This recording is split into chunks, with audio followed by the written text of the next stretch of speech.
Assalamualaikum kawan inspirasi. Semoga kita selalu diberi kesehatan, keselamatan, dan keberkahan di tiap harinya oleh Allah Subhanahu wa Ta'ala. Pada kesempatan ini, kami akan mengisahkan lolos dari maut. Karena dianggap hampir membunuh Baginda, maka Abu Nawas mendapat celaka. Dengan kekuasaan yang absolut, Baginda memerintahkan prajurit-prajuritnya langsung menangkap dan menyeret Abu Nawas untuk dijebloskan ke penjara. Waktu itu Abu Nawas sedang bekerja di ladang, karena musim tanam kentang akan tiba. Ketika para prajurit kerajaan tiba, ia sedang mencangkul.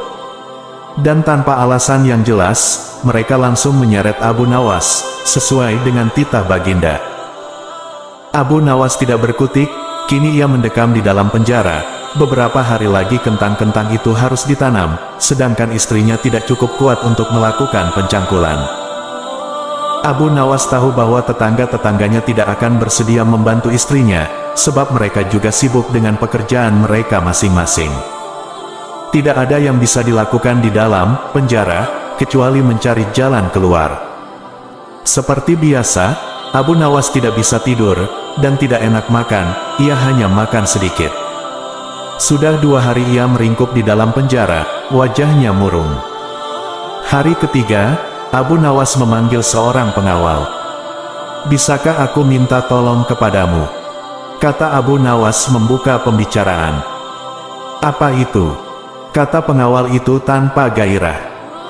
"Aku ingin pinjam pensil, dan selembar kertas. Aku ingin menulis surat untuk istriku. Aku harus menyampaikan sebuah rahasia penting, yang hanya boleh diketahui oleh istriku saja." Pengawal itu berpikir sejenak lalu pergi meninggalkan Abu Nawas. Ternyata pengawal itu menghadap Baginda Raja untuk melapor. Mendengar laporan dari pengawal, Baginda segera menyediakan apa yang diminta Abu Nawas. Dalam hati, Baginda bergumam, mungkin kali ini ia bisa mengalahkan Abu Nawas. Abu Nawas menulis surat yang berbunyi, "Wahai istriku, janganlah engkau sekali-kali menggali ladang kita, karena aku menyembunyikan harta karun dan senjata di situ. Dan tolong jangan bercerita kepada siapapun." Tentu saja surat itu dibaca oleh Baginda, karena beliau ingin tahu apa sebenarnya rahasia Abu Nawas. Setelah membaca surat itu, Baginda merasa puas, dan langsung memerintahkan beberapa pekerja istana, untuk menggali ladang Abu Nawas.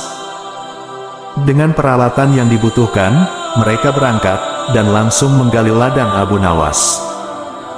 Istri Abu Nawas merasa heran, mungkinkah suaminya minta tolong pada mereka? Pertanyaan itu tidak terjawab, karena mereka kembali ke istana tanpa pamit. Mereka hanya menyerahkan surat Abu Nawas kepadanya.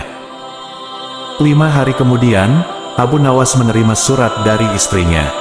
Surat itu berbunyi, "Mungkin suratmu dibaca sebelum diserahkan kepadaku. Karena beberapa pekerja istana datang ke sini 2 hari yang lalu, mereka menggali seluruh ladang kita, lalu apa yang harus kukerjakan sekarang?" Rupanya istrinya Abu Nawas belum mengerti muslihat suaminya. Tetapi, dengan bijaksana Abu Nawas membalas, "Sekarang, engkau bisa menanam kentang di ladang, tanpa harus menggali, wahai istriku." Kali ini Baginda tidak bersedia membaca surat Abu Nawas lagi. Baginda makin mengakui keluarbiasaan akal Abu Nawas, bahkan di dalam penjara pun, Abu Nawas masih bisa melakukan pencangkulan. Abu Nawas masih mengeram di penjara. Namun begitu, Abu Nawas masih bisa menyelesaikan pekerjaannya, dengan memakai tangan orang lain. Baginda berpikir, sejenak kemudian, beliau segera memerintahkan sipir penjara, untuk membebaskan Abu Nawas. Baginda Raja tidak ingin menanggung resiko yang lebih buruk, karena akal Abu Nawas tidak bisa ditebak, bahkan di dalam penjara pun, Abu Nawas masih sanggup menyusahkan orang. Keputusan yang dibuat Baginda Raja untuk melepaskan Abu Nawas, memang sangat tepat. Karena bila sampai Abu Nawas bertambah sakit hati, maka tidak mustahil kesusahan yang akan ditimbulkan, akan semakin gawat. Kini hidung Abu Nawas sudah bisa menghisap udara kebebasan di luar. Istri Abu Nawas menyambut gembira kedatangan suami yang selama ini sangat dirindukan. Abu Nawas juga riang, apalagi melihat tanaman kentangnya akan membuahkan hasil yang bisa dipetik dalam waktu dekat. Abu Nawas memang girang bukan kepalang, tetapi ia juga merasa gundah. Bagaimana Abu Nawas tidak merasa gundah gulana, sebab Baginda sudah tidak lagi memakai perangkap untuk memenjarakan dirinya. Tetapi Baginda Raja langsung memenjarakannya, maka tidak mustahil, bila suatu ketika nanti, Baginda langsung menjatuhkan hukuman pancung. Abu Nawas yakin, bahwa saat ini Baginda pasti sedang merencanakan sesuatu. Abu Nawas menyiapkan payung untuk menyambut hujan yang akan diciptakan Baginda Raja. Pada hari itu, Abu Nawas mengumumkan dirinya sebagai ahli nujum atau tukang ramal nasib. Sejak membuka praktek ramal-meramal nasib, Abu Nawas sering mendapat panggilan dari orang-orang terkenal. Kini, Abu Nawas tidak saja dikenal sebagai orang yang handal dalam menciptakan gelak tawa, tetapi juga sebagai ahli ramal yang jitu. Mendengar Abu Nawas mendadak menjadi ahli ramal, maka Baginda Raja Harun al-Rasyid merasa khawatir. Baginda curiga, jangan-jangan Abu Nawas bisa membahayakan kerajaan. Maka tanpa pikir panjang, Abu Nawas ditangkap.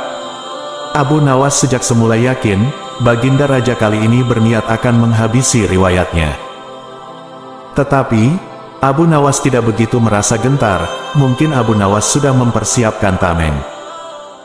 Setelah beberapa hari meringkuk di dalam penjara, Abu Nawas digiring menuju tempat kematian. Tukang penggal kepala sudah menunggu dengan pedang yang baru diasah. Abu Nawas menghampiri tempat penjagalan dengan amat tenang. Baginda merasa kagum terhadap ketegaran Abu Nawas. Tetapi, Baginda juga bertanya-tanya dalam hati, mengapa Abu Nawas begitu tabah menghadapi detik-detik terakhir hidupnya. Ketika Algojo sudah siap mengayunkan pedang, Abu Nawas tertawa-tawa, sehingga Baginda menangguhkan pemancungan. "Hai Abu Nawas, apakah engkau tidak merasa ngeri menghadapi pedang Algojo?" tanya Baginda kebingungan. "Ngeri tuanku yang mulia, tetapi hamba juga merasa gembira," jawab Abu Nawas sambil tersenyum. "Engkau merasa gembira?" tanya Baginda kaget. "Betul Baginda yang mulia, karena tepat 3 hari setelah kematian hamba, maka Baginda pun akan turut menyusul hamba ke liang lahat, karena hamba tidak bersalah sedikitpun," kata Abu Nawas tetap tenang. Baginda gemetar mendengar ucapan Abu Nawas. Dan tentu saja hukuman pancung dibatalkan. Abu Nawas digiring kembali ke penjara. Baginda memerintahkan agar Abu Nawas diperlakukan istimewa, malah Baginda memerintahkan, supaya Abu Nawas disuguhi hidangan yang enak-enak. Tetapi Abu Nawas tetap tidak betah tinggal di penjara. Abu Nawas berpesan, dan setengah mengancam kepada penjaga penjara, bahwa bila ia terus-menerus mendekam dalam penjara, ia bisa jatuh sakit, atau meninggal. Baginda Raja terpaksa membebaskan Abu Nawas, setelah mendengar penuturan penjaga penjara. Cita-cita atau obsesi menghukum Abu Nawas, sebenarnya masih bergolak, namun Baginda merasa kehabisan akal untuk menjebak Abu Nawas. Seorang penasihat kerajaan kepercayaan Baginda Raja, menyarankan agar Baginda memanggil seorang ilmuwan atau ulama yang berilmu tinggi, untuk menandingi Abu Nawas. Pasti masih ada peluang untuk mencari kelemahan Abu Nawas. Menjebak pencuri harus dengan pencuri, dan ulama dengan ulama. Baginda menerima usul yang cemerlang itu dengan hati bulat. Setelah ulama yang berilmu tinggi berhasil ditemukan, Baginda Raja menanyakan cara terbaik menjerat Abu Nawas. Ulama itu memberitahu cara-cara yang paling jitu kepada Baginda Raja. Baginda Raja manggut-manggut setuju. Wajah Baginda tidak lagi murung. Apalagi ulama itu menegaskan, bahwa ramalan Abu Nawas tentang takdir kematian Baginda Raja, sama sekali tidak mempunyai dasar yang kuat. Tiada seorang pun manusia yang tahu, kapan dan di bumi mana ia akan mati, apalagi tentang ajal orang lain. Ulama andalan Baginda Raja mulai mengadakan persiapan seperlunya, untuk memberikan pukulan fatal bagi Abu Nawas. Siasat pun dijalankan sesuai rencana. Abu Nawas terjerembab ke lubang siasat sang ulama. Abu Nawas melakukan kesalahan yang bisa mengantarnya ke tiang gantungan, atau tempat pemancungan. Benarlah peribahasa yang berbunyi sepandai-pandai tupai melompat, pasti suatu saat akan terpeleset. Kini, Abu Nawas benar-benar mati kutu, sebentar lagi ia akan dihukum mati, karena jebakan sang ilmuwan ulama. Benarkah Abu Nawas sudah keok? Kita lihat saja nanti. Banyak orang yang merasa simpati atas nasib Abu Nawas, terutama orang-orang miskin dan tertindas yang pernah ditolongnya. Namun derai air mata para pecinta dan pengagum Abu Nawas, tak akan mampu menghentikan hukuman mati yang akan dijatuhkan. Baginda Raja Harun al-Rasyid benar-benar menikmati kemenangannya. Belum pernah Baginda terlihat seriang sekarang, dan keyakinan orang banyak bertambah mantap. Hanya satu orang yang tetap tidak yakin bahwa hidup Abu Nawas akan berakhir setragis itu, yaitu istri Abu Nawas. Bukankah Allah Azza wa Jalla lebih dekat daripada urat leher? Tidak ada yang tidak mungkin bagi Allah yang maha gagah, dan kematian adalah mutlak urusannya. Semakin dekat hukuman mati bagi Abu Nawas, orang banyak semakin resah. Tetapi bagi Abu Nawas malah sebaliknya, semakin dekat hukuman bagi dirinya, semakin tegar hatinya. Baginda Raja tahu bahwa ketenangan yang ditampilkan Abu Nawas hanyalah merupakan bagian dari tipu dayanya. Tetapi, Baginda Raja telah bersumpah pada diri sendiri bahwa beliau tidak akan terkecoh untuk kedua kalinya. Sebaliknya, Abu Nawas juga yakin selama nyawa masih melekat, maka harapan akan terus menyertainya. Tuhan tidak mungkin menciptakan alam semesta ini tanpa ditaburi harapan-harapan yang menjanjikan, bahkan dalam keadaan gawat sekalipun. Keyakinan seperti inilah yang tidak dimiliki oleh Baginda Raja dan ulama itu. Seketika, suasana menjadi hening sewaktu Baginda Raja memberi sambutan singkat tentang akan dilaksanakan hukuman mati atas terpidana mati Abu Nawas. Kemudian tanpa memperpanjang waktu lagi, Baginda Raja menanyakan permintaan terakhir Abu Nawas, dan pertanyaan inilah yang paling dinanti-nantikan Abu Nawas. "Adakah permintaan yang terakhir?" tanya Baginda. "Ada paduka yang mulia," jawab Abu Nawas singkat. "Sebutkan," kata Baginda.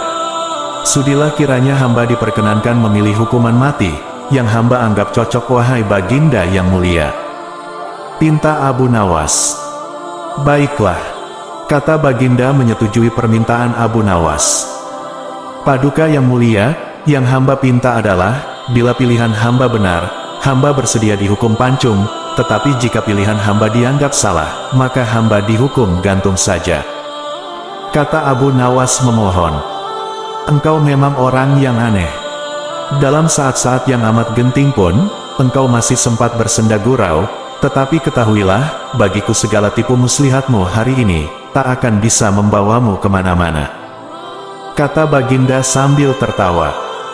"Hamba tidak bersenda gurau paduka yang mulia," kata Abu Nawas bersungguh-sungguh. Baginda makin terpingkal-pingkal. Belum selesai Baginda Raja tertawa-tawa, Abu Nawas berteriak dengan nyaring, "Hamba minta dihukum pancung." Semua yang hadir kaget. Orang banyak belum mengerti mengapa Abu Nawas membuat keputusan begitu. Tetapi kecerdasan otak Baginda Raja menangkap sesuatu yang lain. Sehingga tawa Baginda yang semula berderai-derai mendadak terhenti. Kening Baginda berkenyit mendengar ucapan Abu Nawas. Baginda Raja tidak berani menarik kata-katanya karena disaksikan oleh ribuan rakyatnya. Beliau sudah terlanjur mengabulkan Abu Nawas, menentukan hukuman mati yang paling cocok untuk dirinya. Kini kesempatan Abu Nawas membela diri. "Baginda yang mulia, hamba tadi mengatakan bahwa hamba akan dihukum pancung. Kalau pilihan hamba benar, maka hamba dihukum gantung. Tetapi di manakah letak kesalahan pilihan hamba, sehingga hamba harus dihukum gantung? Padahal hamba telah memilih hukuman pancung." Olah kata Abu Nawas memaksa Baginda Raja dan ulama itu tercengang. Benar-benar luar biasa otak Abu Nawas ini. Rasanya tidak ada lagi manusia pintar selain Abu Nawas di negeri Baghdad ini. Abu Nawas, aku mengampunimu, tapi sekarang jawablah pertanyaanku ini. Berapa banyakkah bintang di langit? Oh, gampang sekali tuanku. Iya, tapi berapa? 100 juta, 100 miliar. Tanya Baginda. Bukan tuanku, cuma sebanyak pasir di pantai. Kau ini, bagaimana bisa orang menghitung pasir di pantai? Bagaimana pula orang bisa menghitung bintang di langit? Hahaha, kau memang penggeli hati. Kau adalah pelipur laraku. Abu Nawas, mulai sekarang jangan segan-segan, sering-seringlah datang ke istanaku. Aku ingin selalu mendengar lelucon-leluconmu yang baru. Siap Baginda. Di kisah selanjutnya, manusia bertelur. Sudah bertahun-tahun, Baginda Raja Harun al-Rashid ingin mengalahkan Abu Nawas. Namun perangkap-perangkap yang selama ini dibuat, semua bisa diatasi dengan cara-cara yang cemerlang oleh Abu Nawas. Baginda Raja tidak putus asa. Masih ada puluhan jaring muslihat untuk menjerat Abu Nawas. Baginda Raja beserta para menteri sering mengunjungi tempat pemandian air hangat, yang hanya dikunjungi para pangeran, bangsawan dan orang-orang terkenal. Suatu sore yang cerah, ketika Baginda Raja beserta para menterinya berendam di kolam, beliau berkata kepada para menteri, "Aku punya akal untuk menjebak Abu Nawas." "Apakah itu, wahai Paduka yang mulia?" tanya salah seorang menteri. "Kalian tak usah tahu dulu. Aku hanya menghendaki kalian datang lebih dini besok sore. Jangan lupa datanglah besok sebelum Abu Nawas datang, karena aku akan mengundangnya untuk mandi bersama-sama kita." Kata Baginda Raja memberi pengarahan. Baginda Raja memang sengaja tidak menyebutkan tipuan apa yang akan digelar besok. Abu Nawas diundang untuk mandi bersama Baginda Raja dan para menteri, di pemandian air hangat yang terkenal itu. Seperti yang telah direncanakan, Baginda Raja dan para menteri sudah datang lebih dahulu. Baginda membawa 19 butir telur ayam. 18 butir dibagikan kepada para menterinya, 1 butir untuk dirinya sendiri. Kemudian Baginda memberi pengarahan singkat tentang apa yang telah direncanakan untuk menjebak Abu Nawas. Ketika Abu Nawas datang, Baginda Raja beserta para menteri sudah berendam di kolam. Abu Nawas melepas pakaian dan langsung ikut berendam. Abu Nawas harap-harap cemas, kira-kira permainan apa lagi yang akan dihadapi. Mungkin permainan kali ini lebih berat, karena Baginda Raja tidak memberi tenggang waktu untuk berpikir. Tiba-tiba Baginda Raja membuyarkan lamunan Abu Nawas. Beliau berkata, "Hai Abu Nawas, aku mengundangmu mandi bersama, karena ingin mengajak engkau ikut dalam permainan kami." "Permainan apakah itu, Paduka yang mulia?" tanya Abu Nawas belum mengerti. "Kita sekali-kali melakukan sesuatu yang secara alami hanya bisa dilakukan oleh binatang. Sebagai manusia, kita mesti bisa dengan cara kita masing-masing," kata Baginda sambil tersenyum.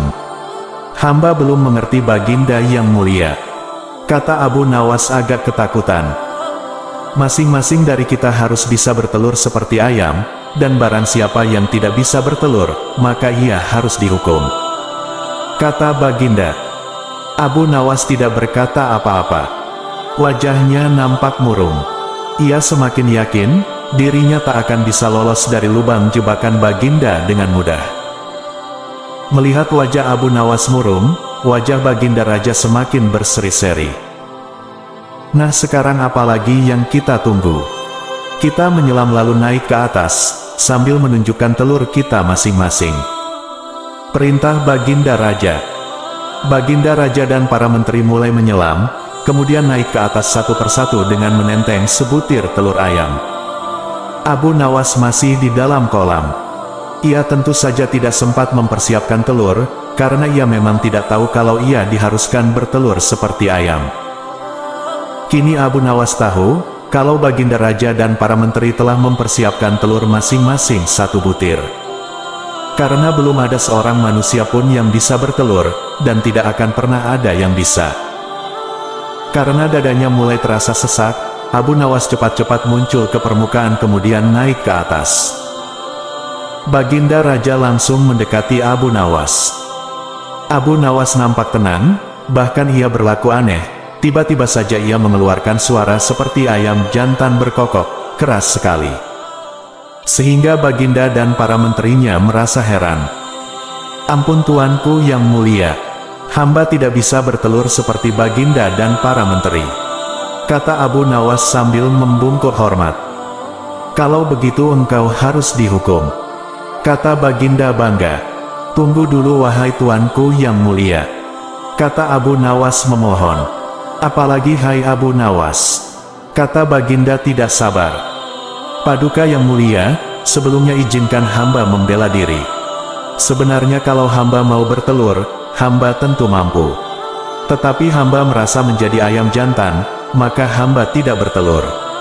Hanya ayam betina saja yang bisa bertelur." "Kupkuruyuk," kata Abu Nawas dengan membusungkan dada. Baginda Raja tidak bisa berkata apa-apa. Wajah Baginda dan para menteri yang semula cerah penuh kemenangan, kini mendadak berubah menjadi merah padam karena malu. Sebab mereka dianggap ayam betina.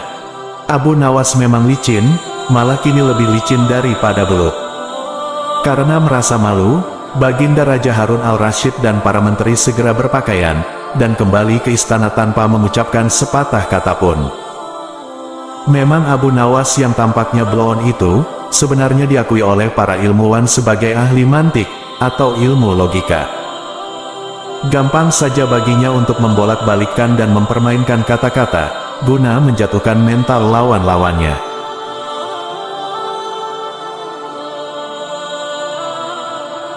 Di kisah selanjutnya, peringatan aneh.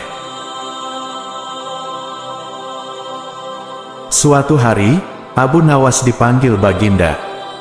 "Abu Nawas," kata Baginda Raja Harun al-Rasyid memulai pembicaraan. "Daulat Paduka yang mulia," kata Abu Nawas penuh takzim. "Aku harus berterus terang kepadamu, bahwa kali ini engkau kupanggil, bukan untuk kupermainkan atau kuperangkap. Tetapi aku benar-benar memerlukan bantuanmu," kata Baginda bersungguh-sungguh. "Gerangan apakah yang bisa hamba lakukan untuk Paduka yang mulia?" tanya Abu Nawas. "Ketahuilah, bahwa beberapa hari yang lalu aku mendapat kunjungan kenegaraan dari negeri sahabat. Kebetulan rajanya beragama Yahudi. Raja itu adalah sahabat karibku. Begitu dia berjumpa denganku, dia langsung mengucapkan salam secara Islam, yaitu Assalamualaikum, kesejahteraan buat kalian semua. Aku tak menduga sama sekali.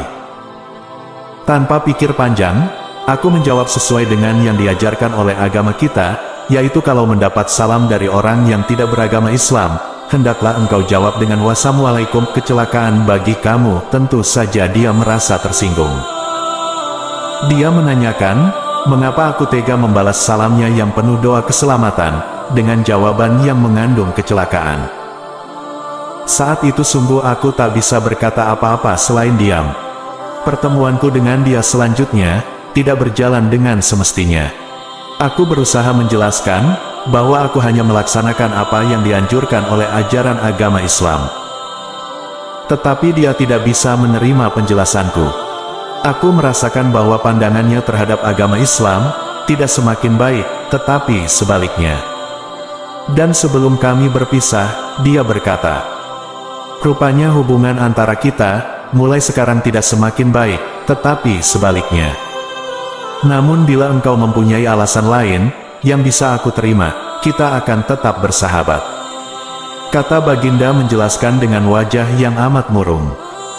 "Kalau hanya itu persoalannya, mungkin hamba bisa memberikan alasan yang dikehendaki Raja Sahabat Paduka itu yang mulia," kata Abu Nawas meyakinkan Baginda. Mendengar kesanggupan Abu Nawas, Baginda amat riang. Beliau berulang-ulang menepuk pundak Abu Nawas. Wajah Baginda yang semula gundah gulana, seketika itu berubah cerah, secerah matahari di pagi hari. "Cepat katakan, wahai Abu Nawas. Jangan biarkan aku menunggu," kata Baginda tak sabar.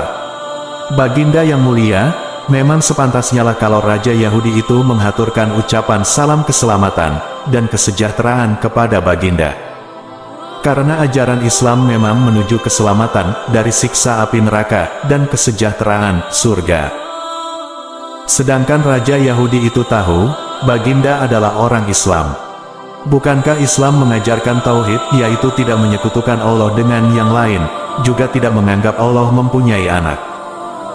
Ajaran tauhid ini tidak dimiliki oleh agama-agama lain, termasuk agama yang dianut Raja Yahudi sahabat Paduka yang mulia.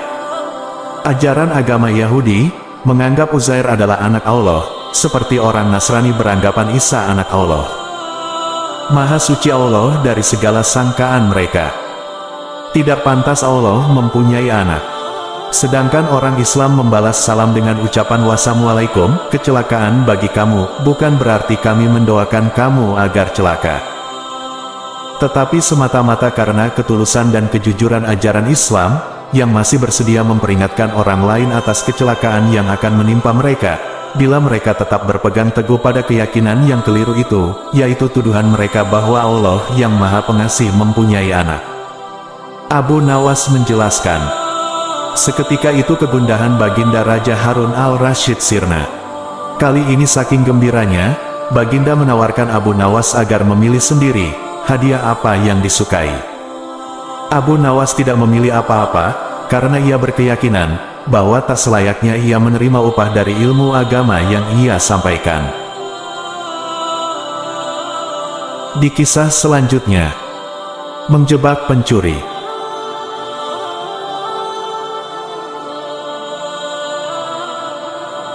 Pada zaman dahulu, orang berpikir dengan cara yang amat sederhana. Dan karena kesederhanaan berpikir ini, seorang pencuri yang telah berhasil menggondol 100 keping lebih uang emas milik seorang saudagar kaya, tidak sudi menyerah. Hakim telah berusaha keras dengan berbagai cara, tetapi tidak berhasil menemukan pencurinya. Karena merasa putus asa, pemilik harta itu mengumumkan kepada siapa saja yang telah mencuri harta miliknya, merelakan separuh dari jumlah uang emas itu menjadi milik sang pencuri, bila sang pencuri bersedia mengembalikan. Tetapi pencuri itu malah tidak berani menampakkan bayangannya. Kini kasus itu semakin ruwet, tanpa penyelesaian yang jelas. Maksud baik saudagar kaya itu tidak mendapat tanggapan yang sepantasnya dari sang pencuri. Maka tidak bisa disalahkan, bila saudagar itu mengadakan sayembara yang berisi, barang siapa berhasil menemukan pencuri uang emasnya, ia berhak sepenuhnya memiliki harta yang dicuri. Tidak sedikit orang yang mencoba, tetapi semuanya kandas. Sehingga pencuri itu bertambah merasa aman tentram, karena ia yakin jati dirinya tak akan terjangkau. Yang lebih menjengkelkan adalah, ia juga berpura-pura mengikuti sayembara. Tidak berlebihan bila dikatakan bahwa, menghadapi orang seperti ini bagaikan menghadapi jin. Mereka tahu kita, sedangkan kita tidak.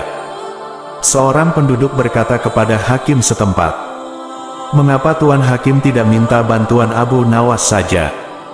Bukankah Abu Nawas sedang tidak ada di tempat?" Kata hakim itu balik bertanya, "Kemana dia?" Tanya orang itu. "Ke Damaskus." Jawab hakim. "Untuk keperluan apa?" Orang itu ingin tahu. "Memenuhi undangan pangeran negeri itu." Kata hakim. "Kapan ia datang?" Tanya orang itu lagi. "Mungkin 2 hari lagi." Jawab hakim. Kini harapan tertumpu sepenuhnya di atas pundak Abu Nawas. Pencuri yang selama ini merasa aman, sekarang menjadi resah dan tertekan. Ia merencanakan meninggalkan kampung halaman, dengan membawa serta uang emas yang berhasil dicuri. Tetapi ia membatalkan niat, karena dengan menyingkir keluar daerah, berarti sama halnya dengan membuka topeng dirinya sendiri. Ia lalu bertekad tetap tinggal, apapun yang akan terjadi. Abu Nawas telah kembali ke Baghdad, karena tugasnya telah selesai. Abu Nawas menerima tawaran, mengikuti sayembara menemukan pencuri uang emas. Hati pencuri uang emas itu tambah berdebar tak karuan, mendengar Abu Nawas menyiapkan siasat. Keesokan harinya, semua penduduk dusun diharuskan berkumpul di depan gedung pengadilan. Abu Nawas hadir dengan membawa tongkat dalam jumlah besar. Tongkat-tongkat itu mempunyai ukuran yang sama panjang. Tanpa berkata-kata, Abu Nawas membagi-bagikan tongkat-tongkat yang dibawanya dari rumah. Setelah masing-masing mendapat satu tongkat, Abu Nawas berpidato. Tongkat-tongkat itu telah aku mantrai. Besok pagi kalian harus menyerahkan kembali tongkat yang telah aku bagikan. Jangan khawatir, tongkat yang dipegang oleh pencuri yang selama ini menyembunyikan diri, akan bertambah panjang satu jari telunjuk. Sekarang pulanglah kalian. Orang-orang yang merasa tidak mencuri, tentu tidak mempunyai pikiran apa-apa. Tetapi sebaliknya, si pencuri uang emas itu merasa ketakutan. Ia tidak bisa memejamkan mata, walaupun malam semakin larut. Ia terus berpikir keras. Kemudian ia memutuskan memotong tongkatnya sepanjang satu jari telunjuk. Dengan begitu tongkatnya akan tetap kelihatan seperti ukuran semula. Pagi hari orang mulai berkumpul di depan gedung pengadilan. Pencuri itu merasa tenang, karena ia yakin tongkatnya tidak akan bisa diketahui, karena ia telah memotongnya sepanjang satu jari telunjuk. Bukankah tongkat si pencuri akan bertambah panjang satu jari telunjuk? Ia memuji kecerdikan diri sendiri, karena ia ternyata akan bisa mengelabui Abu Nawas. Antrian panjang mulai terbentuk. Abu Nawas memeriksa tongkat-tongkat yang dibagikan kemarin. Pada giliran si pencuri tiba, Abu Nawas segera mengetahui, karena tongkat yang dibawanya bertambah pendek satu jari telunjuk. Abu Nawas tahu, pencuri itu pasti melakukan pemotongan pada tongkatnya, karena ia takut tongkatnya bertambah panjang. Pencuri itu diadili dan dihukum sesuai dengan kesalahannya. 100 keping lebih uang emas, kini berpindah ke tangan Abu Nawas. Tetapi Abu Nawas tetap bijaksana. Sebagian dari hadiah itu diserahkan kembali kepada keluarga si pencuri, sebagian lagi untuk orang-orang miskin, dan sisanya untuk keluarga Abu Nawas sendiri. Di kisah selanjutnya, asmara memang aneh. Secara tak terduga, pangeran yang menjadi putra mahkota jatuh sakit. Sudah banyak tabib yang didatangkan untuk memeriksa dan mengobati, tapi tak seorang pun mampu menyembuhkannya. Akhirnya raja mengadakan sayembara. Sayembara boleh diikuti oleh rakyat dari semua lapisan, tidak terkecuali oleh para penduduk negeri tetangga. Sayembara yang menyediakan hadiah menggiurkan itu, dalam waktu beberapa hari berhasil menyerap ratusan peserta. Namun tak satu pun dari mereka berhasil mengobati penyakit sang pangeran. Akhirnya sebagai sahabat dekat, Abu Nawas menawarkan jasa baik untuk menolong sang putra mahkota. Baginda Harun al-Rasyid menerima usul itu dengan penuh harap. Abu Nawas sadar bahwa dirinya bukan tabib. Dari itu ia tidak membawa peralatan apa-apa. Para tabib yang ada di istana tercengang melihat Abu Nawas, yang datang tanpa peralatan yang mungkin diperlukan. Mereka berpikir, mungkinkah orang macam Abu Nawas ini bisa mengobati penyakit sang pangeran? Sedangkan para tabib terkenal dengan peralatan yang lengkap saja tidak sanggup. Bahkan penyakitnya tidak terlacak. Abu Nawas merasa bahwa seluruh perhatian tertuju padanya, namun Abu Nawas tidak begitu memperdulikannya. Abu Nawas dipersilahkan memasuki kamar pangeran yang sedang terbaring. Ia menghampiri sang pangeran dan duduk di sisinya. Setelah Abu Nawas dan sang pangeran saling pandang beberapa saat, Abu Nawas berkata, "Saya membutuhkan seorang tua yang di masa mudanya sering mengembara ke pelosok negeri." Orang tua yang diinginkan Abu Nawas didatangkan. Sebutkan satu persatu nama-nama desa di daerah selatan. Perintah Abu Nawas kepada orang tua itu.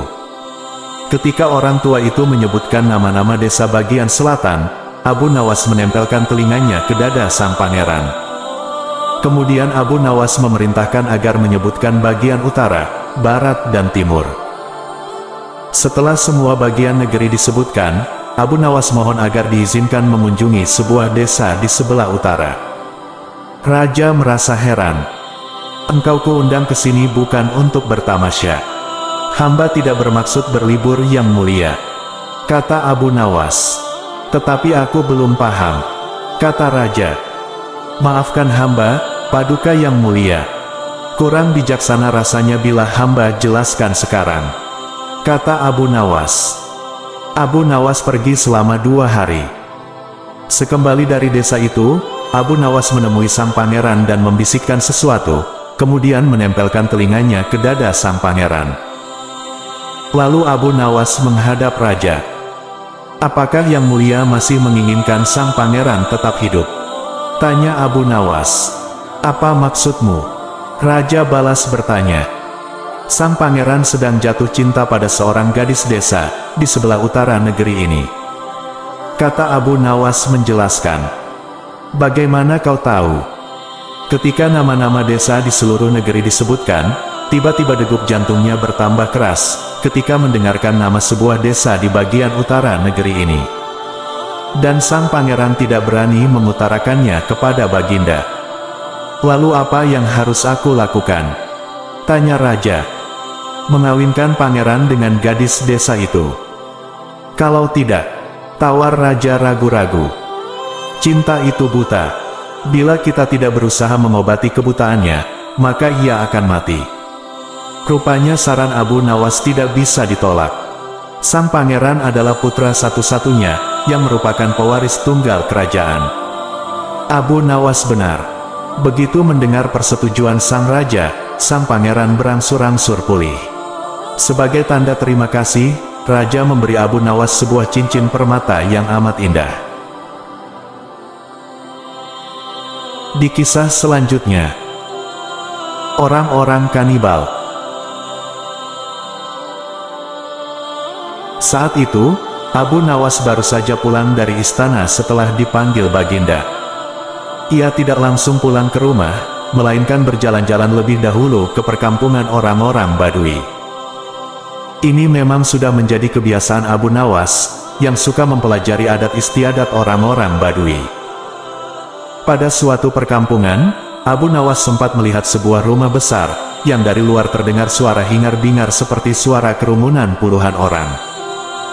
Abu Nawas tertarik, ingin melihat untuk apa orang-orang Badui berkumpul di sana. Ternyata di rumah besar itu, adalah tempat orang Badui menjual bubur haris, yaitu bubur khas makanan para petani. Tapi Abu Nawas tidak segera masuk ke rumah besar itu, merasa lelah dan ingin beristirahat, maka ia terus berjalan ke arah pinggiran desa. Abu Nawas beristirahat di bawah sebatang pohon rindang. Ia merasa hawa di situ amat sejuk dan segar, sehingga tidak berapa lama kemudian mengantuk dan tertidur di bawah pohon. Abu Nawas tak tahu berapa lama ia tertidur, tahu-tahu ia merasa dilempar ke atas lantai tanah. Brak! Ia pun tergagap bangun. "Kurang ajar! Siapa yang melemparku?" tanyanya heran sembari menengok kanan kiri.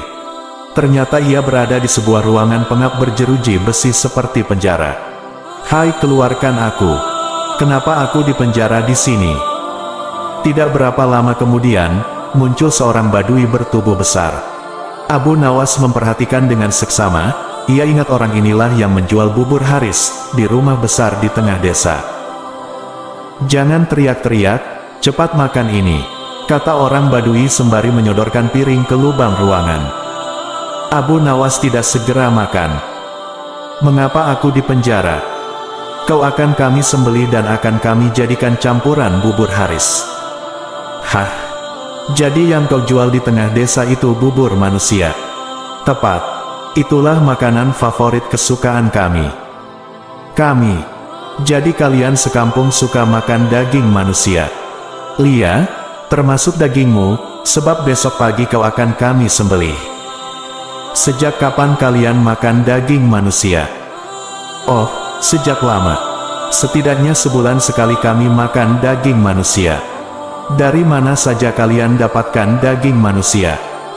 "Kami tidak mencari kemana-mana, hanya setiap kali ada orang masuk atau lewat di desa kami, pasti kami tangkap dan akhirnya kami sembelih untuk dijadikan bubur." Abu Nawas diam sejenak, ia berpikir keras bagaimana caranya bisa meloloskan diri dari bahaya maut ini. Ia merasa heran, kenapa Baginda tidak mengetahui bahwa di wilayah kekuasaannya ada kanibalisme, ada manusia makan manusia. Barangkali para menteri hanya melaporkan hal yang baik-baik saja. Mereka tidak mau bekerja keras untuk memeriksa keadaan penduduk. Pikir Abu Nawas. Baginda harus mengetahui hal seperti ini secara langsung, kalau perlu. Setelah memberi makan berupa bubur, Badui itu meninggalkan Abu Nawas. Abu Nawas tentu saja tak berani makan bubur itu, jangan-jangan bubur manusia. Ia menahan lapar semalaman tak tidur, tubuhnya yang kurus makin nampak kurus. Esok harinya Badui itu datang lagi. Bersiaplah, sebentar lagi kau akan mati. Abu Nawas berkata, tubuhku ini kurus, kalaupun kau sembelih, kau tidak akan memperoleh daging yang banyak. Kalau kau setuju, nanti sore akan kubawakan temanku yang bertubuh gemuk. Dagingnya bisa kalian makan selama 5 hari. Benarkah? Aku tidak pernah bohong. Orang Badui itu diam sejenak. Ia menatap tajam ke arah Abu Nawas. Entah kenapa akhirnya orang Badui itu mempercayai dan melepaskan Abu Nawas. Abu Nawas langsung pergi ke istana menghadap Baginda. Setelah berbasa-basi, maka Baginda bertanya kepada Abu Nawas. Ada apa Abu Nawas? Kau datang tanpa kupanggil. Ampun tuanku, hamba baru saja pulang dari suatu desa yang aneh. Desa aneh? Apa keanehannya? Di desa tersebut ada orang menjual bubur haris yang khas dan sangat lezat. Di samping itu, hawa di desa itu benar-benar sejuk dan segar. Aku ingin berkunjung ke desa itu. Pengawal, siapkan pasukan. Ampun tuanku, jangan membawa-bawa pengawal. Tuanku harus menyamar jadi orang biasa. Tapi ini demi keselamatanku sebagai seorang raja. Ampun tuanku, jika bawa-bawa tentara maka orang sedesa akan ketakutan dan tuanku takkan dapat melihat orang menjual bubur khas itu. Baiklah, kapan kita berangkat? Sekarang juga tuanku, supaya nanti sore kita sudah datang di perkampungan itu. Demikianlah, Baginda dengan menyamar sebagai seorang biasa, mengikuti Abu Nawas ke perkampungan orang-orang Badui kanibal. Abu Nawas mengajak Baginda masuk ke rumah besar, tempat orang-orang makan bubur. Di sana mereka membeli bubur, dan Baginda memakan bubur itu dengan lahapnya. Betul katamu, bubur ini memang lezat. Kata Baginda setelah makan. Kenapa buburmu tidak kau makan Abu Nawas? Hamba masih kenyang, kata Abu Nawas sambil melirik dan berkedip ke arah penjual bubur. Setelah makan, Baginda diajak ke tempat pohon rindan yang hawanya sejuk. Betul juga katamu, di sini hawanya memang sejuk dan segar. Ah, aku kok mengantuk sekali, kata Baginda. Tunggu tuanku, jangan tidur dulu, hamba pamit mau buang air kecil di semak belukar sana. Baik, pergilah Abu Nawas. Baru saja Abu Nawas melangkah pergi, Baginda sudah tertidur. Tapi ia segera terbangun lagi ketika mendengar suara bentakan keras. Hai orang gendut, cepat bangun, atau kau kami sembelih di tempat ini. Ternyata Badui penjual bubur sudah berada di belakang Baginda, dan menghunus pedang diarahkan ke leher Baginda. Apa-apaan ini? Protes Baginda. Jangan banyak cakap, cepat jalan. Baginda mengikuti perintah orang Badui itu dan akhirnya dimasukkan ke dalam penjara. Mengapa aku di penjara? Besok kau akan kami sembelih, dagingmu kami campur dengan tepung gandum, dan jadilah bubur haris yang terkenal lezat. Hahaha. Astaga, jadi yang kumakan tadi. Betul kau telah memakan bubur kami, bubur manusia. Baginda mau muntah tapi tak bisa. Sekarang tidurlah, berdoalah, sebab besok kau akan mati. Tunggu. Mau apa lagi? Berapa penghasilanmu sehari dari menjual bubur itu? 50 dirham. Cuma segitu. Lihat. Aku bisa memberimu 500 dirham, hanya dengan menjual topi. Ah, masa? Sekarang berikan aku bahan kain untuk membuat topi. Besok pagi, boleh kalian coba menjual topi buatanku itu ke pasar. Hasilnya boleh kau miliki semua. Badui itu ragu, ia berbalik melangkah pergi. Tak lama kemudian kembali lagi, dengan bahan-bahan untuk membuat topi. Esok paginya Baginda menyerahkan sebuah topi yang bagus, kepada si Badui. Baginda berpesan, juallah topi ini kepada Menteri Farhan di Istana Baghdad. Badui itu menuruti saran Baginda. Menteri Farhan terkejut saat melihat seorang Badui datang menemuinya. Mau apa kau? Tanya Farhan. Menjual topi ini. Farhan melirik, topi itu memang bagus. Ia mencoba memeriksanya, dan alangkah terkejutnya ketika melihat hiasan berupa huruf-huruf, yang maknanya adalah surat dari Baginda yang ditujukan kepada dirinya. Berapa harga topi ini? 500 dirham, tak boleh kurang. Baik, aku beli. Badui itu langsung pulang dengan wajah ceria. Sama sekali ia tak tahu, jika Farhan telah mengutus seorang prajurit untuk mengikuti langkahnya. Siangnya prajurit itu datang lagi ke istana, dengan melaporkan lokasi perkampungan si penjual bubur. Farhan cepat bertindak sesuai pesan di surat Baginda. 1000 orang tentara bersenjata lengkap dibawa ke perkampungan. Semua orang Badui di kampung itu ditangkap, sementara Baginda berhasil diselamatkan. Untung kau bertindak cepat, terlambat sedikit saja aku sudah jadi bubur, kata Baginda kepada Farhan. Semua ini gara-gara Abu Nawas, kata Farhan. Benar, tapi juga salahmu. Kau tak pernah memeriksa perkampungan ini, bahwa penghuninya adalah orang-orang kanibal. Bagaimanapun Abu Nawas harus dihukum. Ya, itu pasti. Hukuman mati, sahut Farhan. Hukuman mati. Ya, kita coba apakah dia bisa meloloskan diri, sahut Baginda. Di kisah selanjutnya, strategi maling. Tanpa pikir panjang, Abu Nawas memutuskan untuk menjual keledai kesayangannya. Keledai itu merupakan kendaraan Abu Nawas satu-satunya. Sebenarnya ia tidak tega untuk menjualnya. Tetapi, keluarga Abu Nawas amat membutuhkan uang, dan istrinya setuju. Keesokan harinya, Abu Nawas membawa keledai ke pasar. Abu Nawas tidak tahu, kalau ada sekelompok pencuri yang terdiri dari 4 orang, telah mengetahui keadaan dan rencana Abu Nawas. Mereka sepakat akan memperdaya Abu Nawas. Rencana pun mulai mereka susun. Ketika Abu Nawas beristirahat di bawah pohon, salah seorang mendekat dan berkata, apakah engkau akan menjual kambingmu? Tentu saja Abu Nawas terperanjat, mendengar pertanyaan yang begitu tiba-tiba. Ini bukan kambing, kata Abu Nawas. Kalau bukan kambing, lalu apa? Tanya pencuri itu selanjutnya. Keledai, kata Abu Nawas.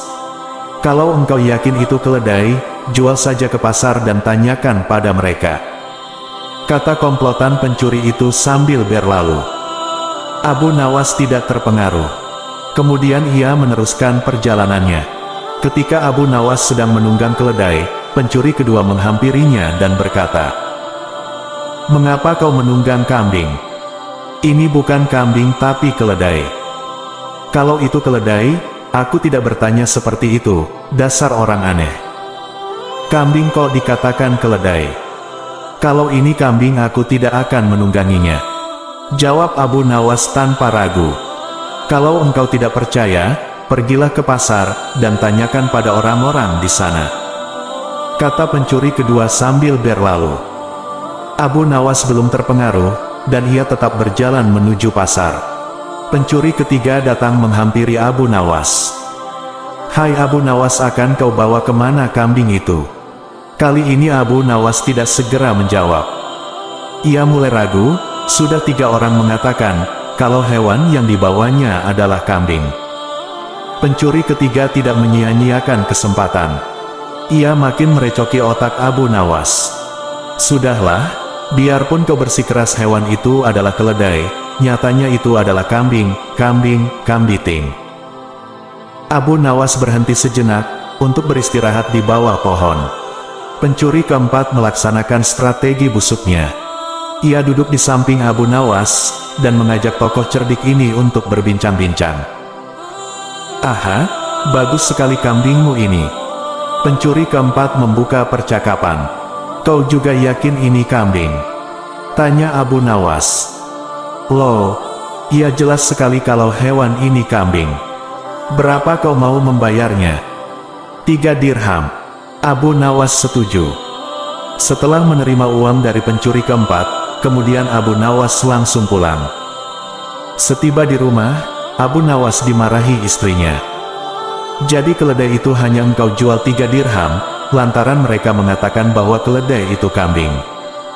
Abu Nawas tidak bisa menjawab. Ia hanya mendengarkan ocehan istrinya dengan setia, sambil menahan rasa dongkol. Kini ia baru menyadari, kalau sudah diperdayai oleh komplotan pencuri yang menggoyahkan akal sehatnya. Abu Nawas merencanakan sesuatu. Ia pergi ke hutan mencari sebatang kayu, untuk dijadikan sebuah tongkat yang nantinya bisa menghasilkan uang. Rencana Abu Nawas ternyata berjalan lancar. Hampir semua orang membicarakan keajaiban tongkat Abu Nawas. Berita ini juga terdengar oleh para pencuri, yang telah menipu Abu Nawas. Mereka langsung tertarik, bahkan mereka melihat sendiri, ketika Abu Nawas membeli barang atau makan, tanpa membayar tetapi hanya dengan mengacungkan tongkatnya. Mereka berpikir kalau tongkat itu bisa dibeli, maka tentu mereka akan kaya, karena hanya dengan mengacungkan tongkat itu, mereka akan mendapatkan apa yang mereka inginkan. Akhirnya mereka mendekati Abu Nawas dan berkata, "Apakah tongkatmu akan dijual?" "Tidak," jawab Abu Nawas dengan cuek.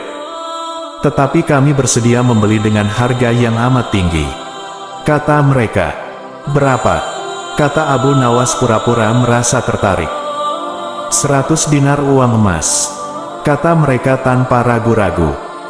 "Tetapi tongkat ini adalah tongkat wasiat satu-satunya yang aku miliki," kata Abu Nawas sambil tetap berpura-pura tidak ingin menjual tongkatnya.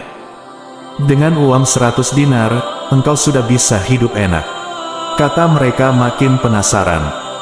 Abu Nawas diam beberapa saat, sepertinya merasa keberatan sekali. "Baiklah kalau begitu," kata Abu Nawas sambil menyerahkan tongkatnya. Setelah menerima 100 dinar uang emas, Abu Nawas segera melesat pulang. Para pencuri itu segera mencari warung terdekat, untuk membuktikan keajaiban tongkat yang baru mereka beli. Seusai makan, mereka mengacungkan tongkat itu kepada pemilik kedai. Tentu saja pemilik kedai marah. "Apa maksudmu mengacungkan tongkat itu padaku?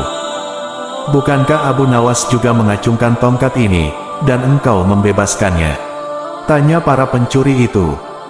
"Benar. Tetapi engkau harus tahu, bahwa Abu Nawas menitipkan sejumlah uang kepadaku, sebelum makan di sini." "Gila. Ternyata kita tidak mendapat keuntungan sama sekali menipu Abu Nawas. Kita malah rugi besar," umpat para pencuri, dengan rasa dongkol. Di kisah selanjutnya, cara memilih jalan. Kawan-kawan Abu Nawas merencanakan akan mengadakan perjalanan wisata ke hutan. Tetapi tanpa keikutsertaan Abu Nawas, perjalanan akan terasa memenatkan dan membosankan. Sehingga mereka beramai-ramai pergi ke rumah Abu Nawas untuk mengajaknya ikut serta. Abu Nawas tidak keberatan.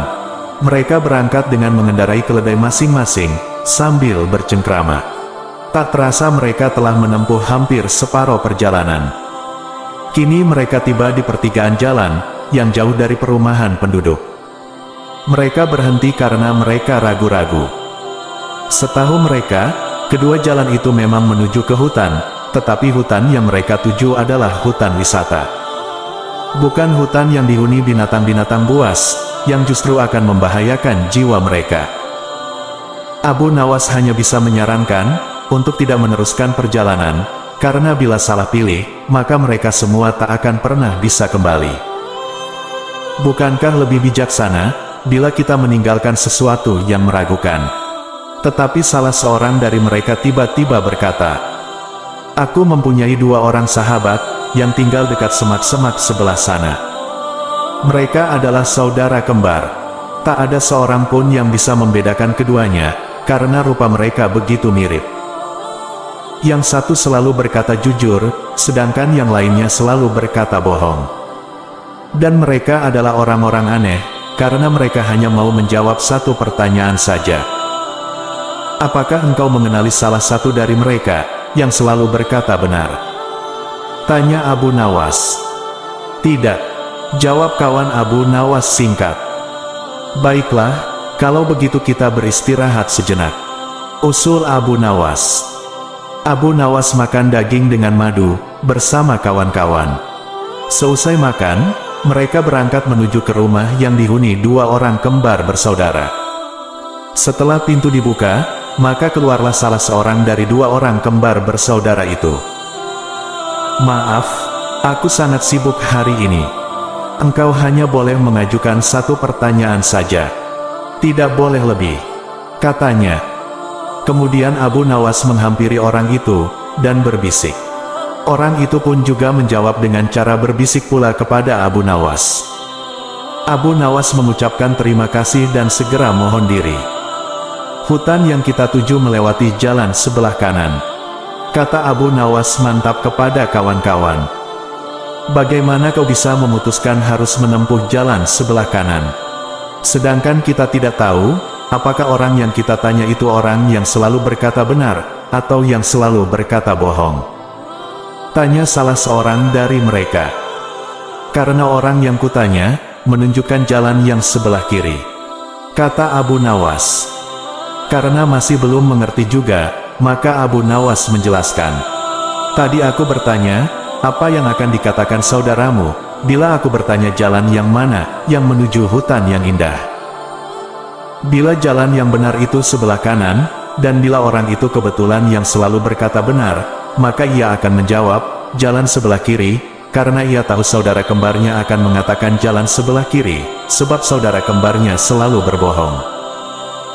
Bila orang itu kebetulan yang selalu berkata bohong, maka ia akan menjawab, jalan sebelah kiri, karena ia tahu saudara kembarnya akan mengatakan jalan sebelah kiri, sebab saudara kembarnya selalu berkata benar." Di kisah selanjutnya, tipu dibalas tipu. Ada seorang yogis ahli yoga mengajak seorang pendeta bersekongkol akan memperdaya iman Abu Nawas. Setelah mereka mencapai kata sepakat, mereka berangkat menemui Abu Nawas di kediamannya. Ketika mereka datang, Abu Nawas sedang melakukan sholat duha. Setelah dipersilahkan masuk oleh istri Abu Nawas, mereka masuk dan menunggu, sambil berbincang-bincang santai. Seusai sholat, Abu Nawas menyambut mereka. Abu Nawas dan para tamunya bercakap-cakap sejenak. "Kami sebenarnya ingin mengajak engkau melakukan pengembaraan suci. Kalau engkau tidak keberatan, bergabunglah bersama kami," kata ahli yoga. "Dengan senang hati." "Lalu kapan rencananya?" tanya Abu Nawas polos. "Besok pagi," kata pendeta. "Baiklah, kalau begitu kita bertemu di warung teh besok," kata Abu Nawas menyanggupi. Hari berikutnya, mereka berangkat bersama. Abu Nawas mengenakan jubah seorang sufi. Ahli yoga dan pendeta memakai seragam keagamaan mereka masing-masing. Di tengah jalan, mereka mulai diserang rasa lapar, karena mereka memang sengaja tidak membawa bekal. "Hai Abu Nawas, bagaimana kalau engkau saja yang mengumpulkan derma, guna membeli makanan untuk kita bertiga? Karena kami akan mengadakan kebaktian," kata pendeta. Tanpa banyak bicara, Abu Nawas berangkat mencari dan mengumpulkan derma, dari dusun satu ke dusun lain. Setelah derma terkumpul, Abu Nawas membeli makanan yang cukup untuk 3 orang. Abu Nawas kembali ke pendeta dan ahli yoga, dengan membawa makanan. Karena sudah tak sanggup menahan rasa lapar, Abu Nawas berkata, "Mari segera kita bagi makanan ini sekarang juga." "Jangan sekarang. Kami sedang berpuasa," kata ahli yoga. "Tetapi aku hanya menginginkan bagianku saja, sedangkan bagian kalian terserah pada kalian," kata Abu Nawas menawarkan jalan keluar. "Aku tidak setuju. Kita harus seiring seirama dalam berbuat apapun," kata pendeta. "Betul, aku pun tidak setuju karena waktu makanku besok pagi. Besok pagi aku baru akan berbuka," kata ahli yoga. "Bukankah aku yang engkau jadikan alat pencari derma, dan derma itu sekarang telah kutukar dengan makanan ini? Sekarang kalian tidak mengizinkan aku mengambil bagian aku sendiri. Itu tidak masuk akal," kata Abu Nawas mulai merasa jengkel.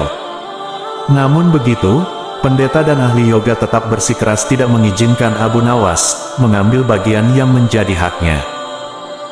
Abu Nawas penasaran.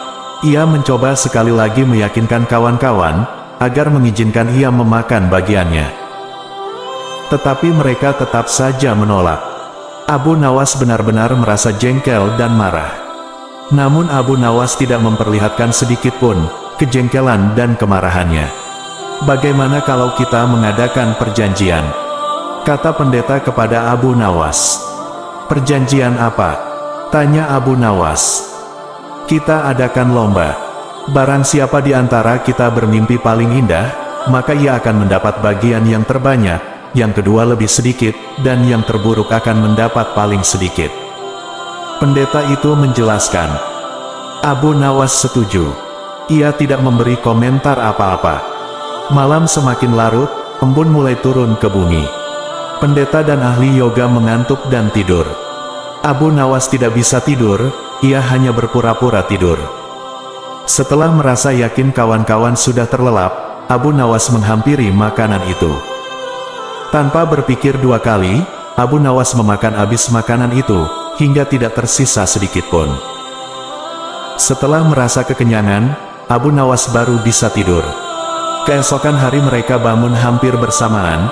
Ahli yoga dengan wajah berseri-seri bercerita.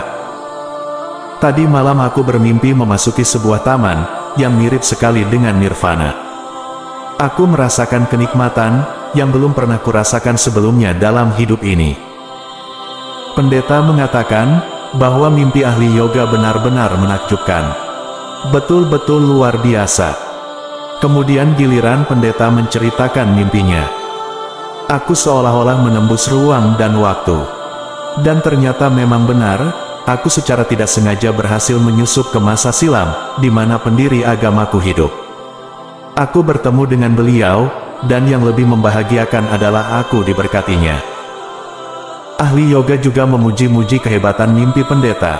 Abu Nawas hanya diam. Bahkan tidak merasa tertarik sedikit pun, karena Abu Nawas belum juga buka mulut. Pendeta dan ahli yoga mulai tidak sabar untuk tidak menanyakan mimpi Abu Nawas.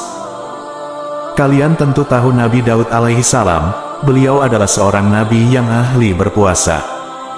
Tadi malam aku bermimpi berbincang-bincang dengan beliau. Beliau menanyakan apakah aku berpuasa atau tidak.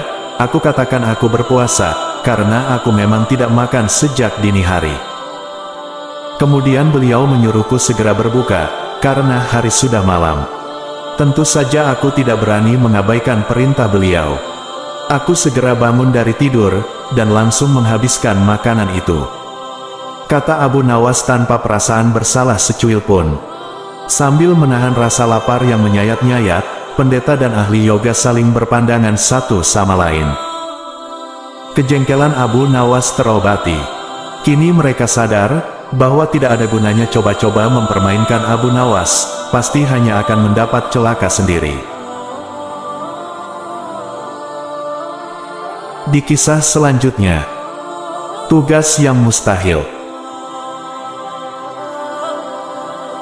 Abu Nawas belum kembali, kata istrinya. Ia bersama seorang pendeta dan seorang ahli yoga, sedang melakukan pengembaraan suci. Padahal saat ini, Baginda amat membutuhkan bantuan Abu Nawas. Beberapa hari terakhir ini, Baginda merencanakan membangun istana di awang-awang. Karena sebagian dari raja-raja negeri sahabat telah membangun bangunan-bangunan yang luar biasa.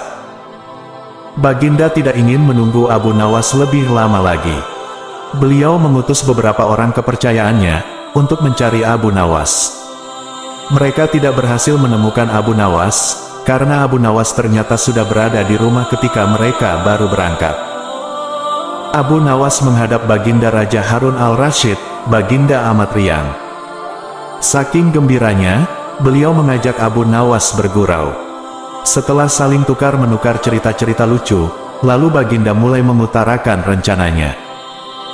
Aku sangat ingin membangun istana di awang-awang, agar aku lebih terkenal di antara raja-raja yang lain. Adakah kemungkinan keinginanku itu terwujud, wahai Abu Nawas? Tidak ada yang tidak mungkin dilakukan di dunia ini, Paduka yang mulia. Kata Abu Nawas berusaha mengikuti arah pembicaraan Baginda. Kalau menurut pendapatmu hal itu tidak mustahil diwujudkan, maka aku serahkan sepenuhnya tugas ini kepadamu. Kata Baginda puas. Abu Nawas terperanjat. Ia menyesal telah mengatakan kemungkinan mewujudkan istana di awang-awang. Tetapi nasi telah menjadi bubur, kata-kata yang telah terlanjur didengar oleh Baginda, tidak mungkin ditarik kembali. Baginda memberi waktu Abu Nawas beberapa minggu. Rasanya tak ada yang lebih berat bagi Abu Nawas, kecuali tugas yang diembannya sekarang. Jangankan membangun istana di langit, membangun sebuah gubuk kecil pun, sudah merupakan hal yang mustahil dikerjakan. Hanya Tuhan saja yang mampu melakukannya. Begitu gumam Abu Nawas. Hari-hari berlalu seperti biasa, tak ada yang dikerjakan Abu Nawas, kecuali memikirkan bagaimana membuat Baginda merasa yakin, kalau yang dibangun itu benar-benar istana di langit. Seluruh ingatannya dikerahkan dan dihubung-hubungkan. Abu Nawas bahkan berusaha menjangkau masa kanak-kanaknya. Sampai ia ingat, bahwa dulu ia pernah bermain layang-layang. Dan inilah yang membuat Abu Nawas girang. Abu Nawas tidak menyia-nyiakan waktu lagi. Ia bersama beberapa kawannya, merancang layang-layang raksasa berbentuk persegi 4. Setelah rampung, baru Abu Nawas melukis pintu-pintu serta jendela-jendela, dan ornamen-ornamen lainnya. Ketika semuanya selesai, Abu Nawas dan kawan-kawan menerbangkan layang-layang raksasa itu, dari suatu tempat yang dirahasiakan. Begitu layang-layang raksasa berbentuk istana itu mengapung di angkasa, penduduk negeri gempar. Baginda Raja girang bukan kepalang. Benarkah Abu Nawas berhasil membangun istana di langit? Dengan tidak sabar, beliau didampingi beberapa orang pengawal bergegas menemui Abu Nawas. Abu Nawas berkata dengan bangga, Paduka yang mulia, istana pesanan Paduka telah rampung.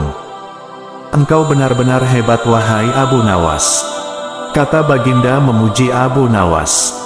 Terima kasih Baginda yang mulia. Kata Abu Nawas. Lalu bagaimana caranya aku ke sana? Tanya Baginda. Dengan tambang, Paduka yang mulia. Kata Abu Nawas. Kalau begitu siapkan tambang itu sekarang, aku ingin segera melihat istanaku dari dekat. Kata Baginda tidak sabar. Maafkan hamba Paduka yang mulia. Hamba kemarin lupa memasang tambang itu. Sehingga seorang kawan hamba tertinggal di sana, dan tidak bisa turun. Kata Abu Nawas. Bagaimana dengan engkau sendiri Abu Nawas? Dengan apa engkau turun ke bumi? Tanya Baginda. Dengan menggunakan sayap Paduka yang mulia. Kata Abu Nawas dengan bangga. Kalau begitu buatkan aku sayap, supaya aku bisa terbang ke sana. Kata Baginda. Paduka yang mulia, sayap itu hanya bisa diciptakan dalam mimpi. Kata Abu Nawas menjelaskan. Engkau berani mengatakan aku gila sepertimu? Tanya Baginda sambil melotot. Ya, Baginda, kurang lebih seperti itu. Jawab Abu Nawas tangkas. Apa maksudmu? Tanya Baginda lagi. Baginda tahu, bahwa membangun istana di awang-awang adalah pekerjaan yang mustahil dilaksanakan. Tetapi Baginda tetap menyuruh hamba mengerjakannya. Sedangkan hamba juga tahu, bahwa pekerjaan itu mustahil dikerjakan, tetapi hamba tetap menyanggupi titah Baginda yang tidak masuk akal itu. Kata Abu Nawas berusaha meyakinkan Baginda. Tanpa menoleh, Baginda Raja kembali ke istana diiring para pengawalnya. Abu Nawas berdiri sendirian, sambil memandang ke atas melihat istana terapung di awang-awang. Sebenarnya siapa di antara kita yang gila? Tanya Baginda mulai jengkel. Hamba kira kita berdua sama-sama tidak waras tuanku. Jawab Abu Nawas tanpa ragu. Itulah beberapa kisah menarik dari Abu Nawas, yang selalu menggunakan kecerdikan dan kecerdasannya di setiap situasi. Tunggu kisah-kisah dari kami selanjutnya yang lebih menarik. Jika ada saran dan kritik, atau request kisah inspiratif lainnya, silahkan tulis di kolom komentar. Terima kasih telah menyaksikan, semoga kita dapat mengambil hikmah dari cerita ini. Akhirul kalam. Wassalamualaikum warahmatullahi wabarakatuh.